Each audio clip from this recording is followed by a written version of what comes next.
Packers suck.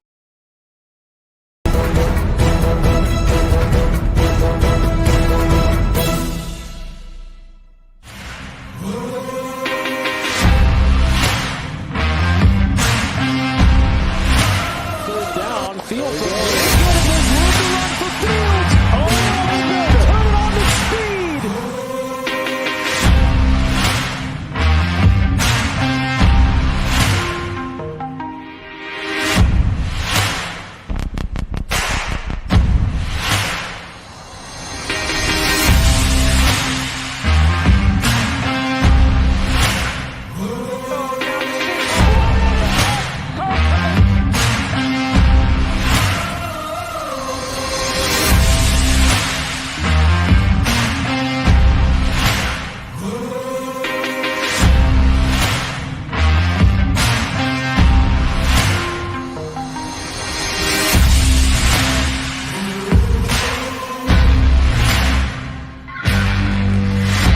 Wake up.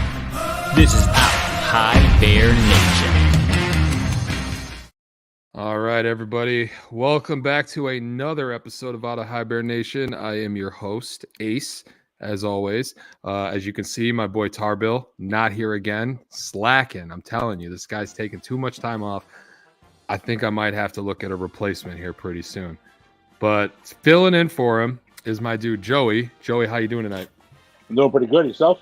Oh, not bad, man. You know, any chance I get to talk Bears, it's always a good night for me. Especially after a win. Right, especially after a win. Except when the Bears win, then I don't have as much to bitch about. So I just kind of sit here like, what do you want to talk about? You know, I do the whole Cody Rhodes thing. But do we? So the Bears played Christmas Eve. I thought for sure they were going to destroy my Christmas Eve, and I was ready to be pissed off all day. Surprisingly, they were able to come out with the win, 27-16. Fields 15 for 27, 170, one interception, one touchdown. The highlight of the show was really Khalil Herbert, who had 20 carries, 112 yards, and one touchdown. Overall, the game was really kind of in hand for the most part. You know, the Bears held what was it? I think they held them to only 7 points in the first half. Let me double check. Yeah. 7 points. Something like that. Maybe it was 10. No, it was 10 points in the first half. And then they held them to 6 points in the second half. Or no, you're right. 7 in the first half, and then they gave up 9 points in the second half. So, you know, it was ultimately a good performance all around. Some people not pleased with Justin Fields and how he didn't have an explosive game in terms of passing. We've kind of learned by now over these last few seasons that that's just not the way Fields plays most of the time. You know, you get the 160 to 180 range in yards in the air, and then, you know, 50 to 60 on the ground. And that's just kind of how he's been the last 2.5 seasons, you know? Yeah. So when you were watching the game, man, what kind of stood out for you? I mean, it's again, it's still hard. Like, I'm all for it on Fields. I love Fields. You know, I do. Mm-hmm. I do see him. He's trying to be a leader, stepping up. But I mean, you can't just the team stand up to me just a receiving core. Our receiving core is just it's bad. Like it's just bad. And me being at the game, it's the same thing. Like it's. So my thought about the receivers, man, is usually one guy, either DJ Moore or Cole Kmet, will have themselves a game. Cole Kmet had a good game. He had 104 yards receiving. Justin only had 170 yards passing. So clearly there was a one-man focal group in that game. But that's kind of how these games have been, you know. DJ Moore's the guy for one game. You know, then you got Cole Kmet the other. Then they can't throw the ball forward. They throw it sideways against the Vikings. But that's the negative about Fields, right? Is there's a lot of people saying, well, he never gets past the first read. He's not a first read guy. So you're sitting here. We talked last week about the potential opportunity the Bears have with that number 1 overall pick. Based off of this game, what are your thoughts on them sticking with Fields? I'm still, like I said, I'm still on the Fields train. You get rid of, again, you get rid of the Fields, you're getting rid of more than just a player. I mean, Right. especially with in the locker room, a leader, the city of Chicago. Again, like you said, he doesn't have their weapons. I mean, he has 2 players. Mooney had what, I think 2 catches for a few yards, and then DJ Moore got hurt, was out for a little bit, and came back. Like, it's just we don't have the weapons for him, and our running backs are not consistent enough. I mean, so it's not Fields. I'm not saying that Fields is 100% great. Right, And he doesn't. right. He's not lacking. I mean, of course he does. Of course. I mean, but it's just like, 'cause being at the game, watching him, there are times where, he's just sitting there, he's looking in one direction, and you can see it on the opposite side. There was someone open. Like, okay, like he's got to his vision's got to get a lot better. He's got to still work out mechanics. But I mean, am I gonna ride and die with Fields? 100%. I don't want to go with anyone else, because you get rid of Fields again, it's going to become like a Titanic. The whole organization is going to fall. We're not rebuilding. We're only a few steps away from being a playoff to maybe even a Super Bowl contender. Listen, Joey, I love your optimism on the Super Bowl contender, but let's pump the brakes on the potential Bears Super Bowl. I don't know. So before the show started, you and I were talking about the topics that we have tonight. Obviously, we wanted to recap this game, but then the next topic that we had was going to be about a dominant defense, right? So they always say you can kind of fudge the numbers to how you want them to play in your favor or not, right? So the Bears have held opponents to 20 points or less in 5 of the last 6 games. The only game that they didn't was the Detroit game that they ended up losing, the first Detroit game. But other than that, I mean, it's been a pretty solid defense for the most part. I mean, they're number 1 rush defense in the NFL, which, getting into the bare bones a little bit later in the show, I'll be bringing that back up. But, I also look at their 32nd in red zone defense, which is not good. They're allowing 72.5, I think I said, right? 72.5%. Conversion in the red zone, which is terrible. And then they're 25th in pass defense. So can they stop the run? Yeah, absolutely. They are one of the top teams in takeaways, which is good because, last season they were just awful at getting takeaways. I'm trying to find out exactly where they're at right now, but I'm not seeing it. But, oh well. But yeah, I mean, you've watched guys like Jalen Johnson play a lot better. Even Eddie Jackson seems to have been playing better the last few games. You look at the defensive line, and what can you say? They've generated pressure pretty consistently the last few weeks. After that whole debacle where they blew the game against, who was it, Detroit, or was it Denver, when Montez Sweat wasn't on the field, and they ended up blowing that game. I mean, they've been consistent at getting pressure to the quarterback. Yeah. So we touched on like what the outlook is for next season. For this defense, man, what are some areas that stand out for you? It's still going to be the secondary. I mean, the biggest issue for the past few years was the pressure getting to the quarterback. Now that's not a problem. It's not an issue. Obviously, we got the number 1, defensive line, pressure and all that. That's the secondary. I mean, I'm still not convinced on Eddie Jackson. The linebackers have been better, but we are still giving up a lot of points, a lot of yardage. Yeah, the linebackers. So the problem is I think it's a little combination on both sides of the ball. The play calling in certain situations, right? We watched it with the offense. They always seem to call weird plays after they've had success doing something. They're going to go completely away from that. It's kind of like this defense, right?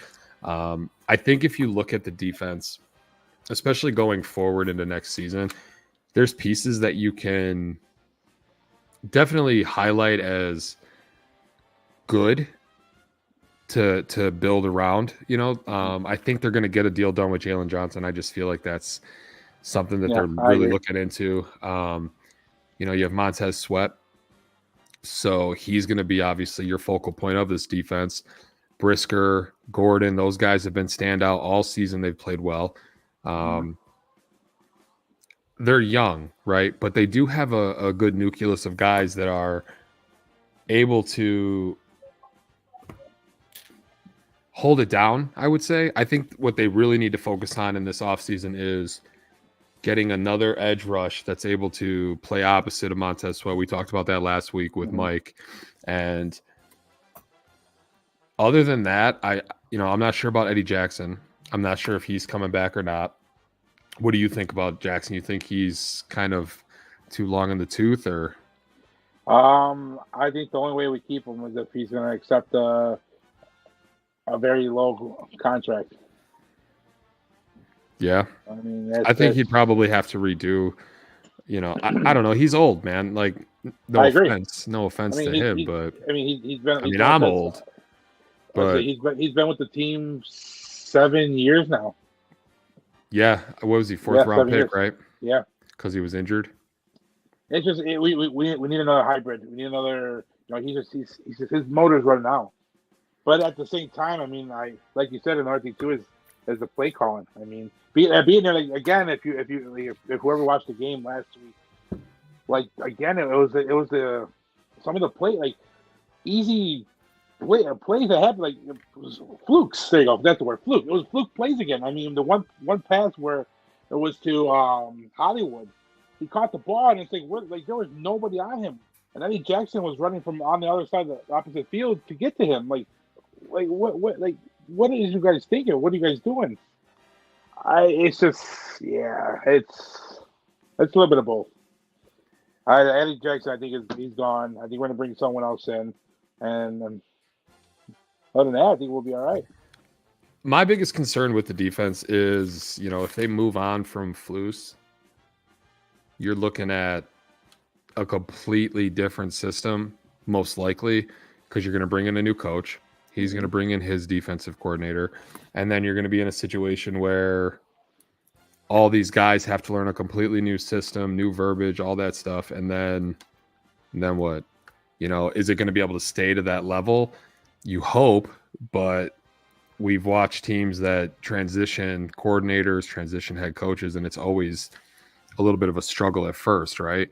So if they move on from Flus, they have to find somebody who's similar in style to his game. Otherwise, this is just going to be a complete, and I think it'll be a shit show if they can't get somebody similar to his play style.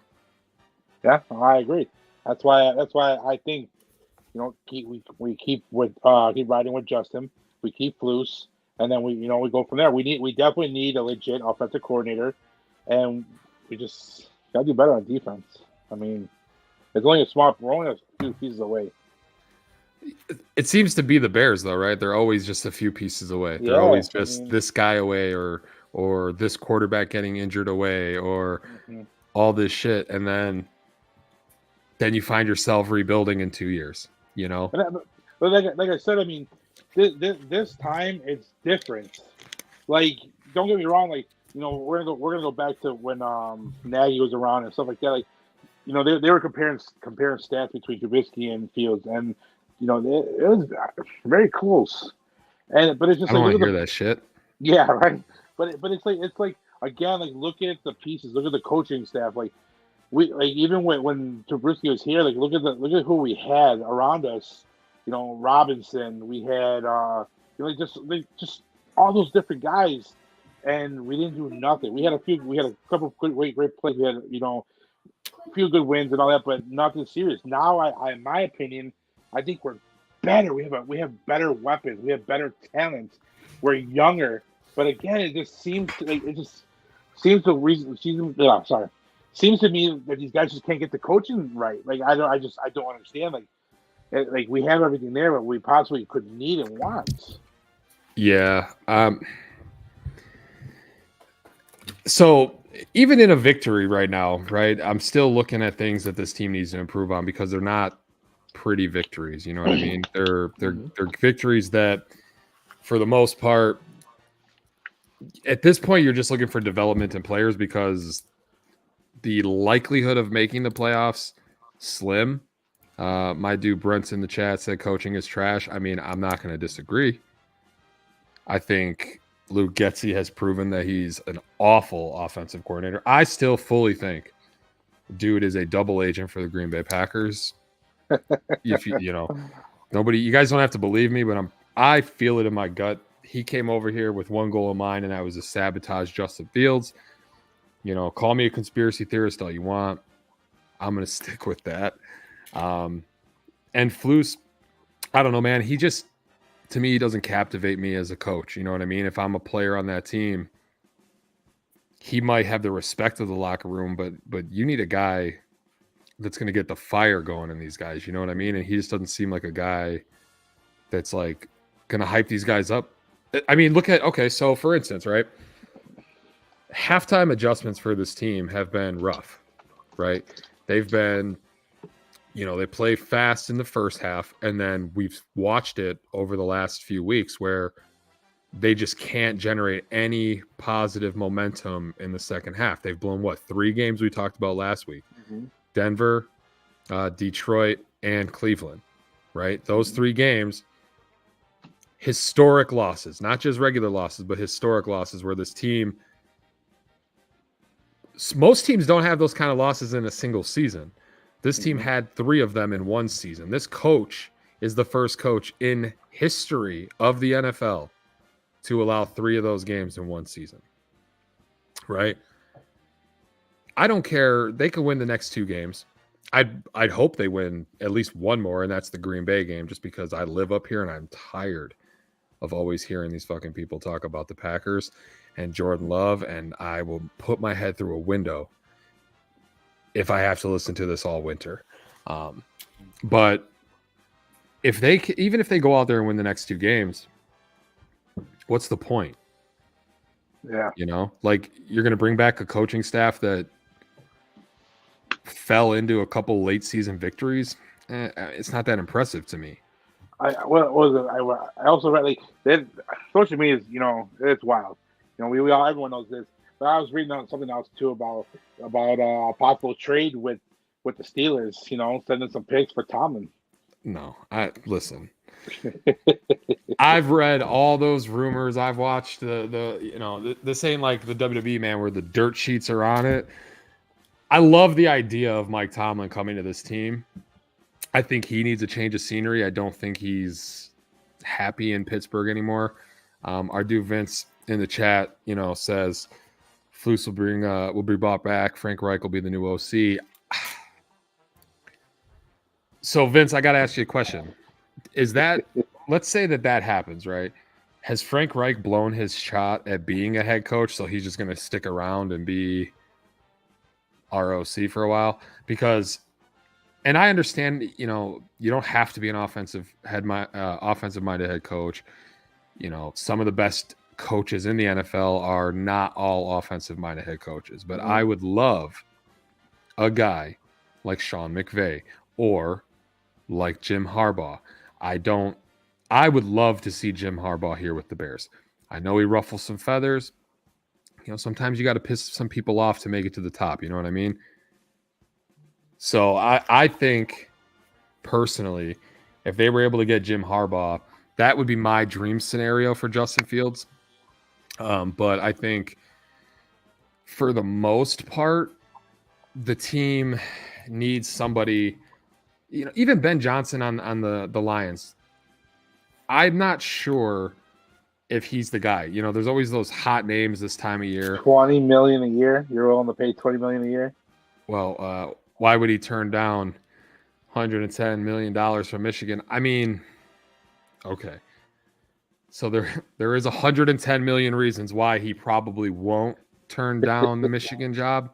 I get it. But there's always the chance that he's like, oh, hey, former quarterback for the Bears. I'm Bear Pride. Let me come in and save this franchise. Because we all know that this franchise has been historically just a dumpster fire. I haven't used that GIF in a while, so I'm really happy that I was able to now because I tried to tie it in there. It's going to be interesting to see what shakes out after these next two games. I think they can win this game, and if they lose against the Packers, I still think everybody's gone. Just because I feel like the McCaskies hold the Packer rivalry so high in regard to this historic franchise that if you lose to the Packers twice in one season, I think everybody's gone regardless. What do you think? I have no words. I mean, it's been going on for this. What was the last time we won against the Packers? 5 years ago? Jesus Christ, yeah. I think Mitch was the quarterback. Did Mitch ever beat the Packers? I don't know. That's the thing. I don't know. I mean, I can look. I think the last person to beat the Packers was Cutler. I mean, Smoking Jay was my guy, so I'm always for that. I agree. Hold on, I'm gonna look it up. I think. No, it was Trubisky. It was a Thursday night game. Packers. Was it? I believe so. I think Vince, when was the last time the Bears beat the Packers? I know you're watching. Tell me that. I can't find it right now. 2018. The Bears defeated the Packers 24-17 at Soldier Field. Yeah. So it's been a minute, right? It's been a minute. But at least that's the last time that the internet told me. You know, you can't always buy into everything you read on the internet. That's a public service announcement for you people. Don't always believe what you see, except for this show, because this show is always right. I gotta take that advice. But this show, we're always right here. Vince, me, Tarbill, we're always right. But again, go back to McCaskey. I have no faith in them. Like I really don't. Because it's like they don't. How can I say this? Like they don't. Oh, okay. All right, real quick. We got a visitor from USN. Oh, Turtle, I can't see you, man. I got the banner. There we go. What's up, Turtle? What's up, boys? Shit, what's going on? Talking Bears like usual. It's kind of our thing here on this show. So, you gonna weigh in on the coaching talk, or what do you want to talk about?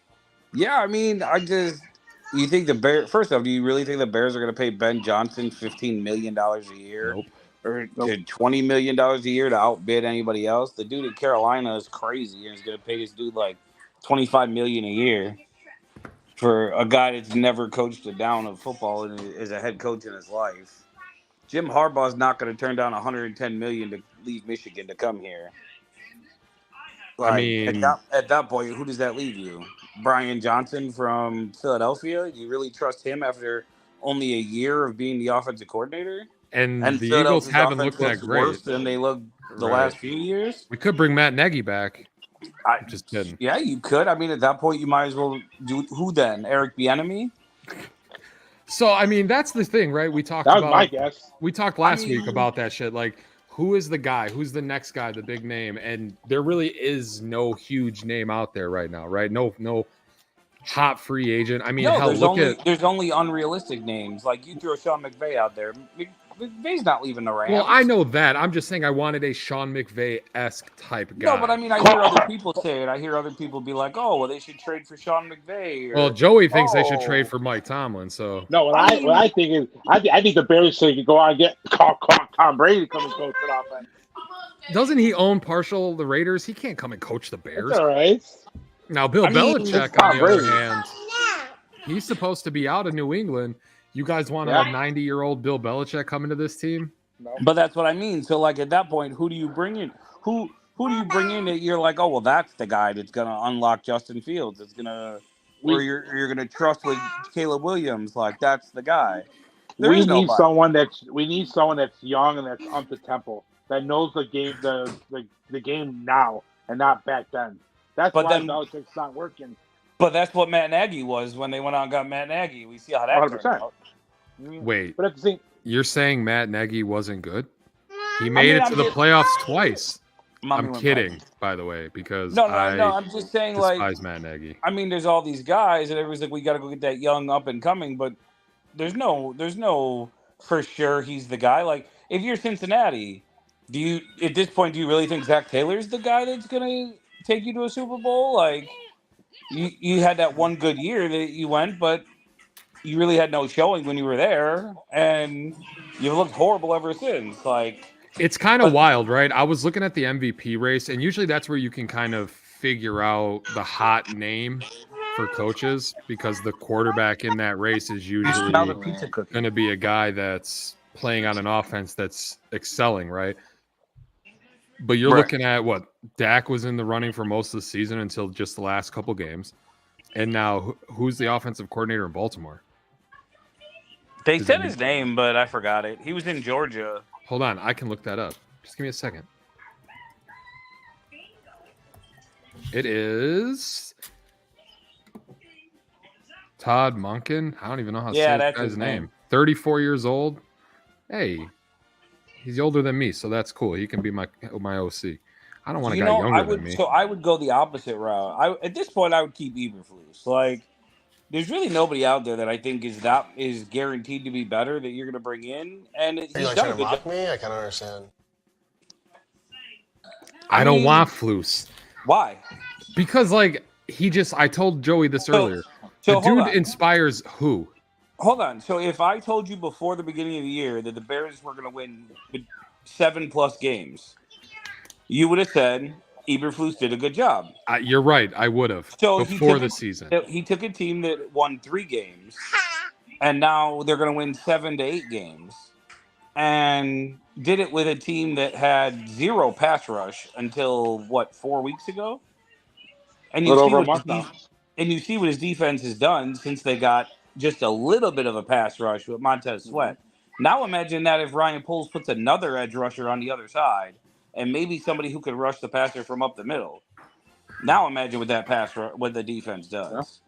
So if you've got a guy that not only the team will run through a brick wall for him, they all love him. He's called a great defense. Yeah, it needs a little tweaks, but honestly, if he can bring in somebody that he's comfortable with to run the defense, he says he doesn't want to be the defensive coordinator. He wants to just be the head coach. So you bring in somebody who can run the defense. You bring in a good offensive coordinator. Honestly, do you know who I would bring as offensive coordinator? I would bring in Greg Roman as the offensive coordinator. Greg Roman is an offensive coordinator who's proven in this league at winning football games with whoever he has. He doesn't say, oh, well, this is who you have. You better be able to play in my system. He builds a system around them. He did it with Colin Kaepernick. He did it with Lamar Jackson. You don't think? So I actually love that idea from you. Yeah, that makes sense. I do love that idea. I loved, as much as I hated Colin Kaepernick running all over the Chicago Bears, I loved watching that dude play. And I think Justin and him have very similar styles. Both big dudes, both fast as hell. I think if you bring in a guy that knows how to maneuver an offense for that style, I'm all for it. I'm just saying, I don't know that'll ever be the guy, because it just doesn't there's no connection there of anybody bringing him in. But to me, I think it makes the most sense. Like, he's done it with multiple quarterbacks and multiple different style quarterbacks. They've gotten the most of them. And who wasn't he? I may be wrong, but wasn't he Tebow's offensive coordinator in Denver? I mean, maybe, but I would not say that offense was high-powered for Tebow. But Tebow was not good. But I'm just saying, like, I don't remember if he was there or not, but I know he was in San Francisco with Kaepernick and in Baltimore with Lamar Jackson. So, I mean, it's a guy that is proven in this league and knows how to call plays. Right, and a guy like Lamar Jackson, around somebody. Was he the OC when Lamar won the MVP? I don't remember.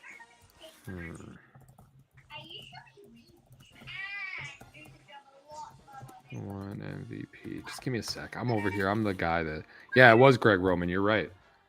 Yeah, I mean, so you've got that. I mean, to me, I think he makes a whole lot of sense. I don't think that there's a connection there that anybody in Hallis Hall will ever make to bring him in. But yeah, but Poles is not. Poles is smart, right? And you would think that he would look at if they decide to stay with Justin, right? Wouldn't you look at offenses that worked with a similar style, like you said. I think if he looks at that route, I think the name that makes the most sense is Ken Dorsey. He's younger. Was just on people's short list for head coaches, and regardless of what Buffalo did, the offense was ranked sixth in the league when they fired him. That is true. Does it right now? And you've got Josh Allen, who he's not. I wouldn't say they're the same player, but it's at least a quarterback that likes to run. Right, the it's football. a mobile quarterback. I get that. Yeah, 100%. I mean, Vince, I'm glad you jumped on, man, because I love talking Bears with you, and Joey and me are having a good time. You want to jump to the next topic with us? Sure. All right, so talked about the defense. The last topic before we get into the bare bones that we were going to talk about was the amazing chances that the Bears have to make the playoffs.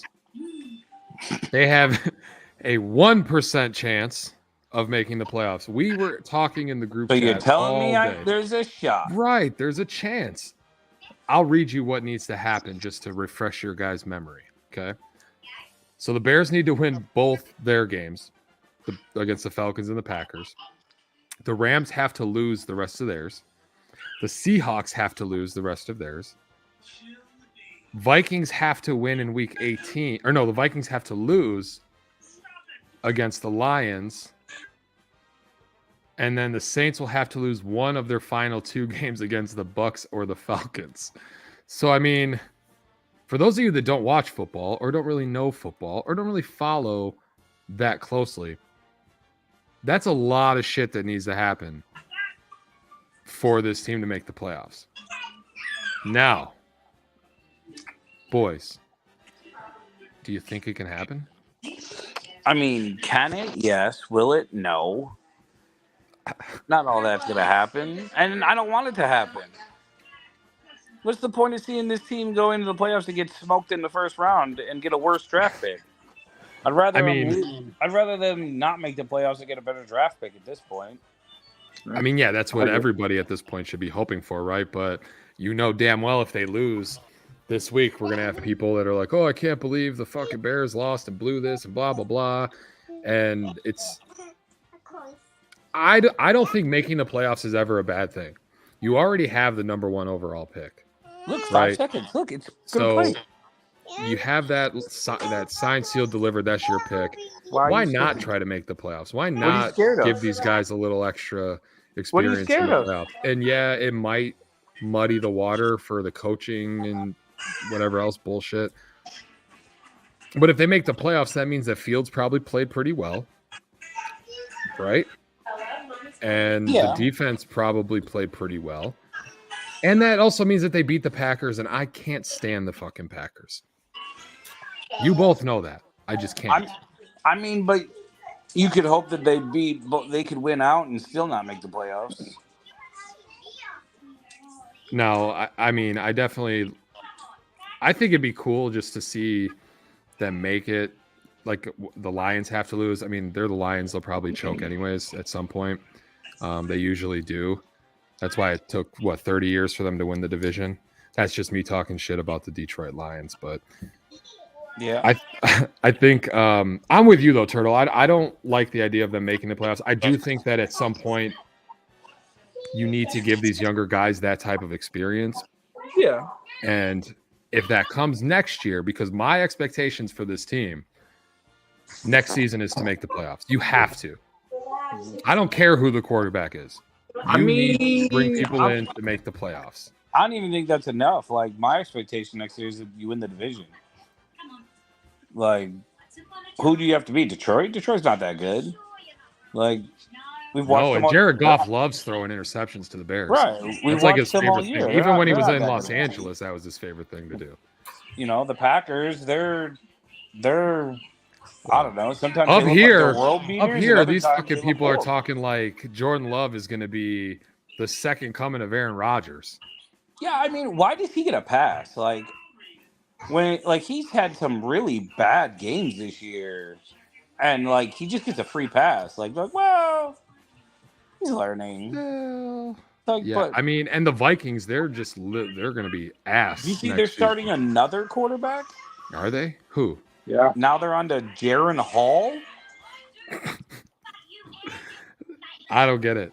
Joe, you know what's wild is that Joe Flacco was just chilling on his couch, Oh and my dude's God, out he's here carving up balling the right Jets now. tonight. Right, too. that's what I mean.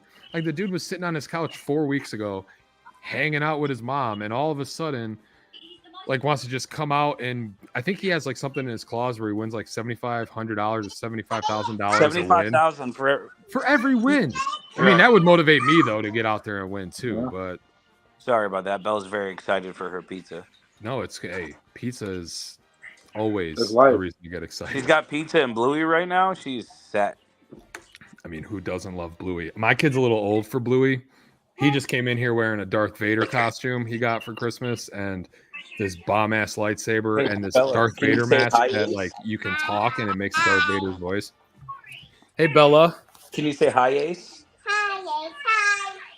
All right, that's adorable. I need to get that as the intro to my show when I start doing my show. But so I mean, the playoffs. I don't think if they make it, I don't think it's a bad thing.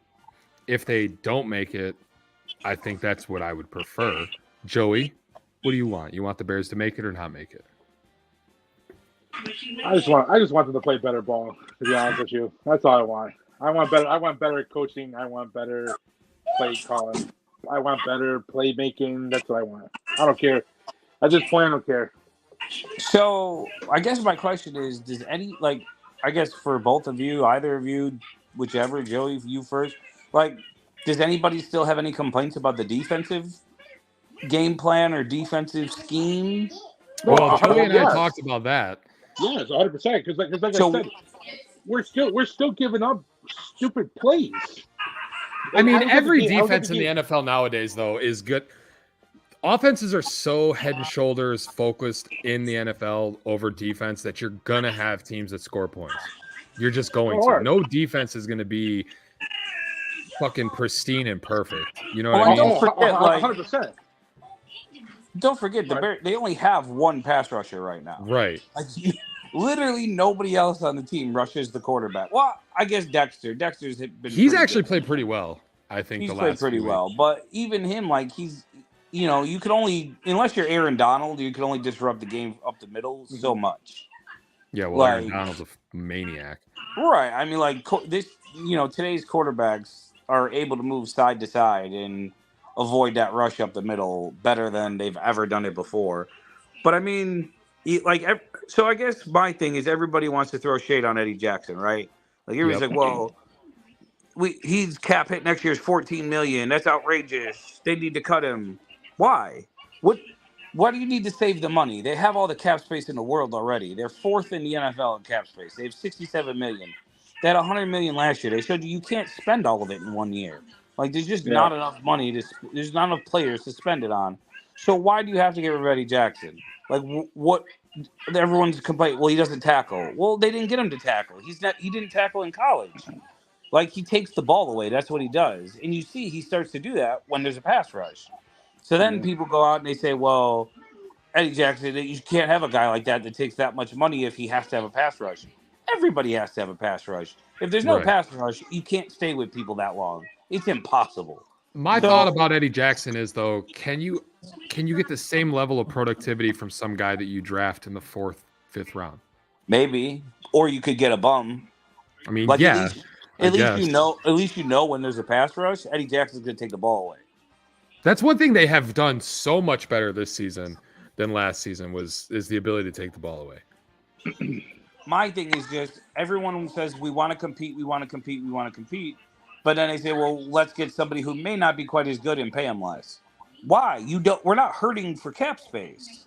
I just don't understand. It's I feel like Bears fans talk out of both sides of their mouth. Well, we want to compete right now, but we also want to go younger and less expensive. Well, those two things don't run hand in hand. Just like Caleb Williams, Drake May, whoever you're thinking quarterback at number one. If you're in the camp of taking a quarterback with the first pick, how is that saying we want to compete now? Nobody competes with a rookie quarterback. I do not want them to take a quarterback this draft. I know you and I have talked about it a lot, right. but there's a lot of Bears fans that do, and some of these so-called experts saying that that's the only move for the Bears to make. I don't think that makes sense either. Ryan Poles is not, even if he's not in the hot seat, he's not on a long leash. Like, he's not untouchable. So if that's the case, like, why would he reset the clock and move the team backwards? Like, if anything, he's going to use the cap space and the draft picks to either get a better trade for them Right. and acquire more assets, or he's going to take Marvin Harrison Jr. or somebody like that, because they have to compete. The team has to get better right now. And drafting a rookie quarterback isn't the way to get better right now. I'm 100% in agreement. You and I have talked about this on several occasions throughout this season when people were like, oh, Caleb Williams this, Caleb Williams that. I think Caleb Williams would be the worst thing the Bears can do, more so because of his attitude when he's a very selfish player. You've watched it, interviews, all that stuff. Dude loves the spotlight, doesn't want to take the responsibility when he fails. Justin is the complete opposite of that. That dude is in there. He's grinding for his team. That team loves him. Those guys, we talked about it last week. Those guys have nothing. Guys that were playing with him now, that played with him before, and that played against him have all said that he is the real deal, that dude is a leader. And if you pull that guy out of that locker room, I think you do more harm than if you keep him. Yeah, I mean, I think if you take Justin Fields out of that locker room, if you cut Eddie Jackson, if you cut certain guys just for cap space, just for money, like, I think it sends the wrong message. Like, you're not worried about competing, you're more worried about money. Right. And I think just at this point, everything has to be about on the field and getting wins and doing those things, because the rest of it is there. Like, they have a solid defense, they have a good core to this team. They seem to. What's that? What was it a year ago, 2 years ago, where the main focus, like the whole conversation was about us moving relocating to a different field and building a field. Like who gives a fuck about the field? Right. Like who like we're not spending hundreds of dollars. Going to a Bears game is not cheap. No. But I went to a Bears game this year. It was not cheap. You're right. Exactly. So it's like, you know, who wants to go and spend hundreds of dollars just to go to the facility? Oh, let me just go see. You know, absolutely not. You want to go and see your hometown team. You know, compete, win, do something. And that's the thing. Right. Again, like we can't. You get rid of Fields. Eddie Jackson's fine. You know, we're not going to hurt there. But you get rid of Justin Fields, we're going to sink. On like I said earlier, we're going to sink not just on the team, but in the locker room and in the city of Chicago, because he does so much for the city of Chicago. Yeah, again, I mean, the dude's a good all-around dude. You know what I mean? Like, he's not just a good leader in the field, but he also represents the city that has a really shitty name. You know, a shitty. If you hear Chicago, the first thing you think of is what? Death. Maybe that's a little extreme, but like, I mean, you don't think of much positive, but that dude represents that city with a 100%. He embodies, I think, what the Bears need right now. And to move on from him, and he's still young. He's not old. Yeah. Right. He's 24? Yeah, something like that. He can't be much older than that. Like you know, why? You see he could throw the ball. You see he could run, which we need a mobile quarterback in this division. I think most quarterbacks now that are successful are mobile quarterbacks, and maybe not like strictly running quarterbacks, but guys that can utilize their legs, to extend the drive on like a third down. Yeah. That's one thing Justin does so well. I mean, when they just let him go out there and extend the play, he's going to extend, and most of the time he picks that third and long up with his legs. Yeah. I love that we were supposed to talk playoffs and then we got on Justin Fields and like all of a sudden we're just falling into that. But well, you know, I'm really good at detouring where we're supposed to go. I know, and that's why initially, remember we used to just come on here a couple of years back and we would just have our big dumb faces on here in a background and we would just talk. And then I was like, dog, we are everywhere, all over the map. So then I started making these little, you know, the borders and all these graphics and to kind of keep us on track. and it doesn't fucking work. We just talk what we want to talk. But they do look nice, you know. I mean, They do. They look really nice. I mean, they get the job done. Speaking of things that I've done that look nice, we do have a segment every week on this show. I created the video for it. It's called The Bare Bones. Would you guys like to join me and be back in 30 seconds and talk about what the Bears need to do for a victory this week? Always down. I mean, I could join you for the first bare bones, but then I probably gotta. There's only 3, and it takes 5 minutes. All right, I'm timing you. We'll be back in 30 seconds. Play to the whistle, man. Let's be great today. Let's be great. Win out 3, 1, 2, 3. Win.